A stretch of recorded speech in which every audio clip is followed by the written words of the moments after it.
Hello and welcome back to my channel.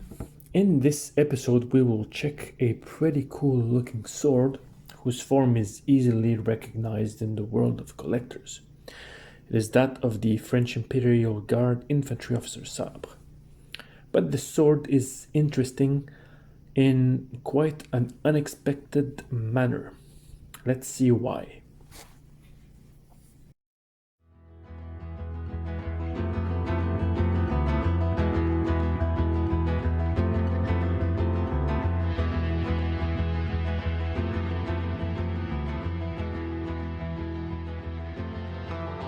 This model first appeared around the year 1802 as a private purchase sword for officers of the foot regiments of the Consular Guard, before it became the Imperial Guard 2 years later.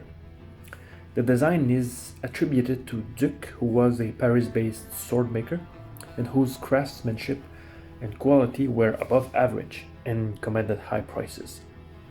For this reason, he was eventually appointed as the official supplier to the Imperial Guard.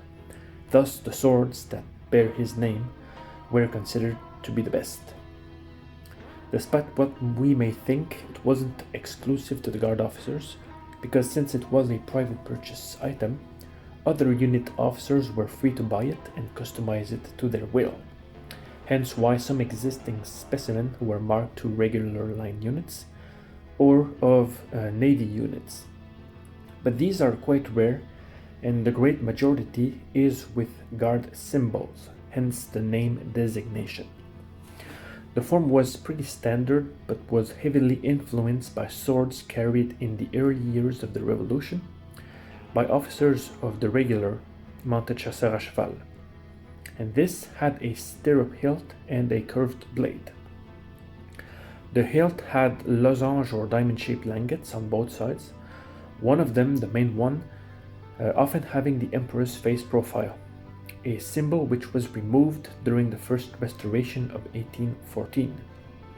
Some other specimen, probably from other units, had grenades, anchors, or stars instead of the emperor's face. The fittings were finely chiseled with laurel and or acanthus leaves on both the langets and the backstrap. The grip was made of wood core, but wrapped entirely of silver or brass wire. Some could be made with checkered ebony or leather-wrapped grips, having wire, but these were much more rare. The officers who purchased these had a plethora of blade types that were available to them. They could be made simple, with Montmorency fullers, double-fullered, pipe back, or more consistently found with this model, with a long secondary fuller that went from the ricasso to the tip of the blade. Said blades were mostly made by Solingen makers and assembled in France by the suppliers, but local makers such as Saint-Étienne, Abraham of Charleville, or the manufacturer of Klingenthal also offered their own products. They also could choose to have naked blades or with engravings, the most common being those of floral and military accessories. But then there were those who were marked to units, which are the most interesting and sought after. Typically, the Imperial Guard units were only marked as the Grenadier à pied or the Chasseurs à pied. But there exist a couple of specimens that belong to the Guard Marines, so we should include them as well. Now it is time to talk about the sword. First things first, it is worth noting that there is already a copy that is sold by Empire Costume, who are located in France, but these are probably made in India. I'll explain one day why, because I have one that will be for a future video. Quick glance allows to spot the differences between the two swords immediately. The reproduction has a few good things about it, but where it instantly fails is in the wrong grip texture and the fittings, which are of substandard quality. On the other hand, the antique sword strikes in terms of quality and has all the major features of the model that a collector wants to see. Most notably the Emperor's head on the langet, the silver grip wire, a curved blade having a clipped point, and correctly engraved to the Imperial Guard, in this case the Chasseurs à Pied Regiment.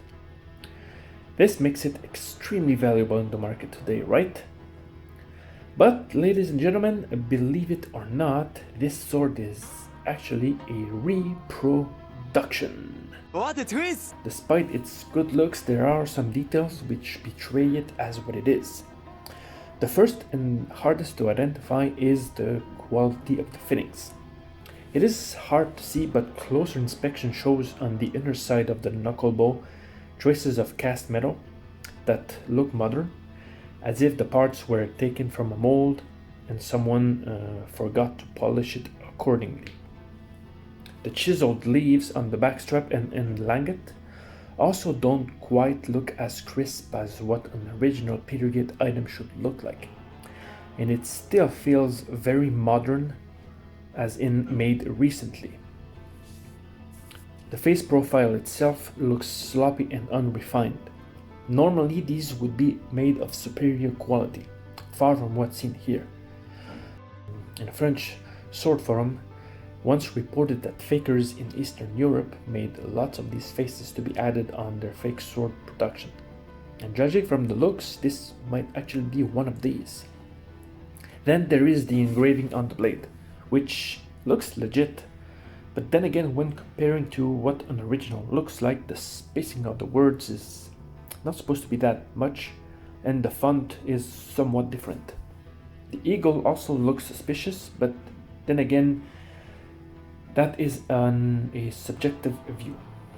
The tip of the blade has a clipped point, which is very simple and lacks a yeoman or a false edge that would give it a more accurate form. However, that is only my perception, but I think that this was normal or normally seen with other specimens. I think we should consider a few things about the scabbard itself. But you can ignore the three fittings and the loose rings. I think this scabbard belonged to one of the swords that was carried by the officers of the Chasseurs à Cheval regiments. However, in this specimen, the leather and the brass parts look antique enough, but may have been added later.